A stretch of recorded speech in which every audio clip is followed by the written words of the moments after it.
But it does have a lot of people out there listening to it, that type of subject. I did one on, somebody was thinking about their topic being about surviving abuse.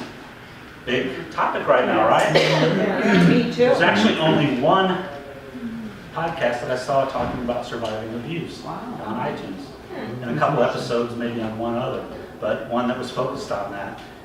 So that right now is a good topic to bring up, gender differences, things like that. I didn't look that up, but that's where you can go in and find it. Now, what if you go out there and you search and nobody has anything out there? How do you tell how many downloads? Is there a way you can Not on tell? here, they don't share that. Obviously, Well, it's on here, so they must have some popularity. These are, yeah. And there's ways, once you have a podcast, they just came out with a beta. Used to, you never know how many downloads you had or anything from iTunes. They now have a portal where you can actually get into. If I have time for the work, I'll show you how you can check that on there. For your own. But the best way, to check it, not from iTunes, they're not going to tell you. Whoever your hosting provider is going to give you the best information because they're getting it from your host. Yeah, there's a lot on vegan. Yeah, there's a lot of them on vegan. This thing's just not coming up. So is it a good thing to have a laundry list this long of some other podcasts, or is it a good thing to have none? If you have none, again, podcasts have been out there for how long? Your topic is, 10 years better. Your topic has probably been out there for a long time. If nobody's doing it, nobody wants to hear it. Most likely. Otherwise, somebody would probably be talking about it by now. Yep. And the key in inventing something or creating something new is not so much something new. It's making the mousetrap better. So one of the things that you need to think about is you go out there and see a lot of them, what are they talking about? I went in, those of you who are speakers and go into the speaker profiles on the NSA, I did a search for goal setting. Mine's a very generic topic. And there were about 10 people in NSA nationally that had goal setting in there. But they didn't talk about setting goals. It was just goal setting is an important thing in business or in leadership. That was their message, but it really didn't teach people how to set goals effectively and how to get the goals they set, which is what I do. So I realized that even though people talked about having goal setting, on goal setting and goal achievement, there are a lot of people talk about it, but that's okay. There are a lot of people that make the same product. Some make it better, some have, I work for a bank. We're a bank. We don't have any products. We sell customer service, and we do the best at it than anybody else, in my belief, and in ours. That is what we sell. It's a relationship thing. So just because other people are doing it, if you can do it better, or the key here, and what I'm going to nail you with is niche, niche, niche. If you have a topic, you want to niche it down as much as you can, and then niche a little further. My topic is too broad, to be honest with you. Goal setting is very broad. It affects everybody, but you want to niche. If you really want your podcast to be listened to by a lot of people in that market, you have to niche it down and provide content for that particular audience that you're aiming for. You can always move it to another one later, but that's your current audience. You need to do that. Dan Carlin, he's got these people who love these 5-hour podcasts. And it's all Dan Carlin talking during that entire, he's done some, not experiments, but he put interviews on these every now and then. People would raise Cain. What the hell are you doing putting interviews on your show? So he just recently created a new podcast on Hardcore History Addendum or something like that, where he now interviews people for a half hour or something like that. So because his audience, after listening to these epic podcasts, said, let's not do that. So Tony, since these are free, how does he leverage that? His hardcore history. he has a big donate button on his website, $1 per episode for all of his listeners. And then he also sells merchandise and t-shirts and other things on there. So there's ways of marketing podcasts. Do you know about Patreon? And Patreon, Patreon. There's a lot of crowdsourcing. Roman Mars with 99% Invisible has done one of the biggest crowdsourcing Kickstarter campaigns for theirs. Even though they're, technically a professional outfit, they got like 12 people on the staff.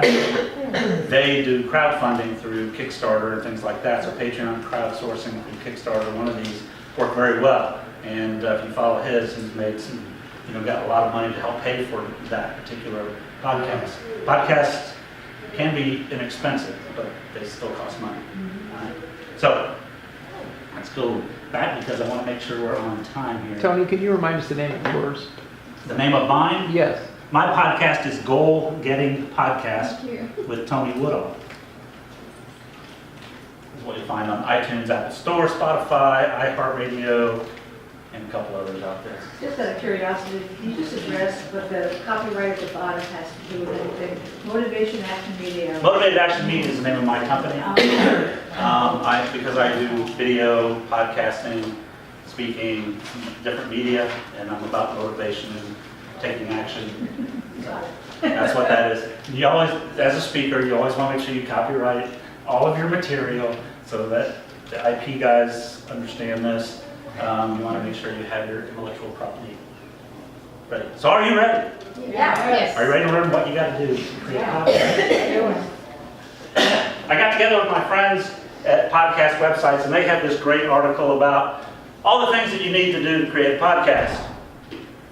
Podcast websites is a great group. I'm now affiliated with them, getting ready to move my podcast and what I'm doing now, the different platforms to their podcast network, and because I want to grow mine this year and make it better. But anyway, 19 points that it takes to build a podcast. Wow. Will the slides be available for us? I can make it available if you signed up for my mailing list. I'll Okay. send it to everybody. Okay. Yeah, I'm not going to print them, but I'll send you the soft copy. All right. So now this is a lot of stuff. First, one, find a host. Most of you think about, iTunes. I just send it to iTunes, they'll put it up there. I'll send it to Apple or Google Play, and they'll put it up there. They don't touch it. What they use is the RSS feed from a host that you hosted. So you have all these audio files that you create for your podcast. You have to put them somewhere. You can do it on your own network if you wanted to build it. But technically, you're going to find a host that will host your audio files, or video if you're going to be doing video too. You need a place to host that. And there are many of them out there. The company, like I said, I'm affiliated with now, podcast websites, they do it as well as website and everything else. We'll come back to that later. But I've been using a company called Libsyn. It's not the only one, Liberated Syndication. There are many tools and many places that you can go and get that service. It depends on what you want to pay and how much their service offers and things like that. But you need to find a host that will host that. You have to acquire a URL for your podcast. You should find a domain name, a website domain name or URL for your podcast. Mine is Goal Getting Podcast. I wanted it to be initially Goal Getting, but the domain for goalgetting.com, they wanted $10,000 for it. I didn't have it at that time, and I didn't really want to pay it. And I was in this mastermind group. I go, well, it's a podcast. It's about goal getting. Make a Goal Getting Podcast. Does anybody have that one? I go, no. So I do. And so now it's Goal Getting Podcast. That's actually a better word, my podcast. But you want to acquire whatever your target is, whatever your audience is, whatever that name is, you want to get the URL for that and do it as fast as you can. I own several URLs for different ideas that I have for podcasts. I go on and reserve the URL for it. Is it different than your website? Right.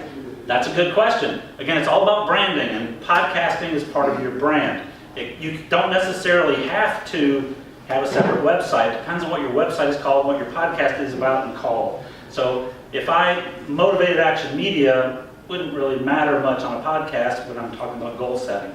So my website, I don't have a website yet for Motivated Action Media, but goal setting, Goal Getting Podcast that's a brand in itself. If your podcast is about, channeling Florence Nightingale, and if that's your website now, then you could use the same website, and you just put the podcast on that particular website.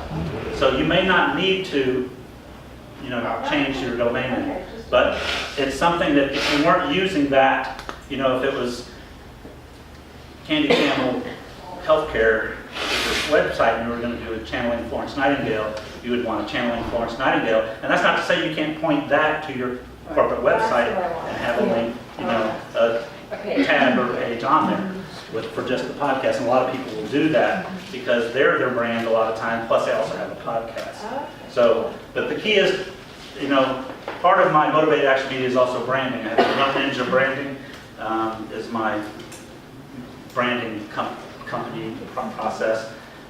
We say, Ninja can be invisible, but your brand cannot. So you want to brand your podcast as well so that you can go out there and build that brand for your podcast. So if it already has a domain that you're using, then use that. Okay. Figure out a format. So is it going to be episodic? Is it going to be a serial? Or are you going to, what do you want to do? Are you going to be epic? What I call epic is going to be long time. All right, so decide on the format. How long is the show going to be? What's the best length of a show on a podcast? 4 minutes? How many? 4 minutes? 4 minutes? That's a good one, but it's not the best. Oh, I'll think it was Say something. 20 or 30. 5 to 10 minutes? 23 minutes is the best. Uh-oh. 23 minutes. 23 minutes. Why 23 minutes? Yeah, that's a good question. It's the average commute time. People listen to podcasts, usually on the radio, in their on the way to work, either on BART or in their car, whatever. The average commute time is about 23 minutes. So 30 minutes or less typically is what you want to have for a podcast. There are many podcasts that are hour long, not counting Dan Carlin's. Some people do it for an hour, but the ultimate time is about 22, 23 minutes for a podcast. Going back to the URL, is it helpful to have the word podcast in your URL? Not necessarily, because they assume it's a podcast if it's a podcast if they got it on a podcast. So it doesn't necessarily have to be. Okay. My podcast art, if you saw the little pictures on iTunes when we went to that, it's called podcast art. We'll talk more about that in a moment. Sorry. I'm not doing a Zoom, but there's something I do with Zoom that I want to show you my phone here, but we'll come back to that later. So it does not have to have podcast, and I call it goal getting podcast, but I don't have podcast anywhere on the show art or the podcast art, but you don't need it.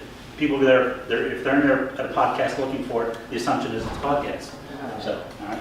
That's a good question, though. A lot of people will do that. What category should you be in? iTunes has 3 categories that you can choose from. You can, let's see if iTunes is cooperating at the moment. Sorry. That's a lot, just 3? Yeah. 3? Yeah, they give you 3 categories that you can belong to.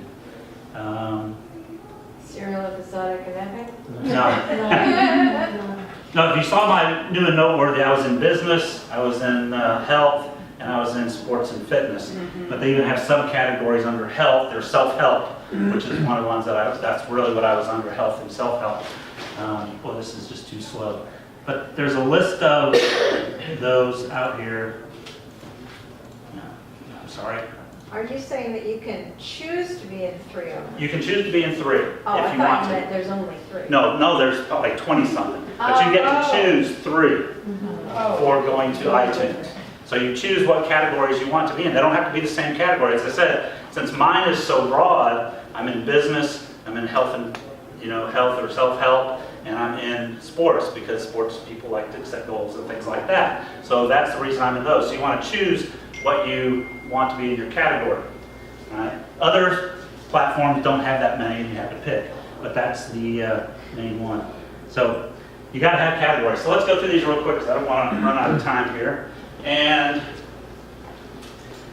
how many episodes should you publish at one time? One of the things I'll tell you when you do this, the best thing to do as a starting podcaster is to have anywhere from 5 to 10, preferably 10 episodes already recorded before you launch on podcasts, on iTunes or anywhere else. 7 to 10, have it ready to go. When I started mine February 25th of 2015, it'll be 3 years and a couple weeks, I had 7 in the can, ready to go when I published. Phil. Hi, my name is Janice Litvin. I speak about workplace wellness, fitness, and weight loss. Today I'm here with Tony listening to his Put Your Passion on a Podcast salon. This is probably the most valuable of salon I've ever attended. It's chock full of everything you will ever need to know to create a podcast, plus some about social media, tips and tricks about Facebook, etc. You couldn't ask for more value in one podcast lesson. I've even begun to think about all the podcasts I could create about losing weight, keeping it off, and getting fit. So thank you so much, Tony. Thank you. Hi, I'm Dr. Joanne Dahlketter. I just attended Tony Woodall's podcast. It's called Put Your Passion on a Podcast. And I am so excited about doing my first podcast after seeing Tony's talk. It's absolutely the best seminar I've ever attended here at NSA. So everything I need to know, Tony just told me this morning on this in this podcast, and I'm really excited to get started. So thank you, Tony. Yes. I just came from a Tony Woodall presentation on how to do podcasts, and it was a very exciting presentation that he did. And I walked away. I have not did any podcasting, but I'm going to start doing that for my business. It was awesome. He's really passionate about that and gave us a lot of tips. And he actually has published a book on the basic techniques of podcasting. I purchased it, and I'm going to start podcasting for my business. Thank you, Tony. You're awesome. Thank you. Go. I just got done with Tony's Put Your Passion on a Podcast seminar, and I have to tell you, it was chock full of information. I thought I knew a lot about podcasting, but it taught me how little I really know. Tony is so knowledgeable, has the experience and all the information at his fingertips. He shared it with all of us. Now I have a lot of work to go do. Hey, Tony, it's Chris Vogt here with 5K Coaching and Consulting and the Vogt Real Estate Group. Hey, I just wanted to give you a big thank you for yesterday and the podcast seminar that you did. It was absolutely awesome. Putting your passion on a podcast. It was inspirational. It was educational. But I have to tell you, Tony, I've gone to a lot of 2-hour seminars, and you leave sort of empty-handed. Aside from the thoughts and ideas, I really, really appreciate the handout that you gave us. It's worth its weight in gold. So once again, I appreciate it. The 19 steps you go through, from equipment to what your podcast should be about, editing, you name it, you covered it. So again, I appreciate it so much, and I'm looking forward to getting my podcast going. And it was awesome. Thanks again, Tony. Have a great day. Hi everyone, my name is Diane Lamb, and I recently attended Tony Woodall's Turn Your Passion into a Podcast presentation. Tony is a really dynamic speaker, and his presentation was full of, real life and practical advice to take your podcast idea from idea to fruition. And I'm not talking about the high level stuff that you can Google and find on any YouTube channel or any blogger has already produced information on. Tony's information is really based on his experience doing and creating podcasts. And, he really takes you through the nuts and the bolts of podcast creation and gives you comparisons and recommendations on tools, software, and distribution channels so that you can be successful. So thank you so much, Tony, for the valuable information and sparking my desire to get my voice out there in the world. Thanks. Bye.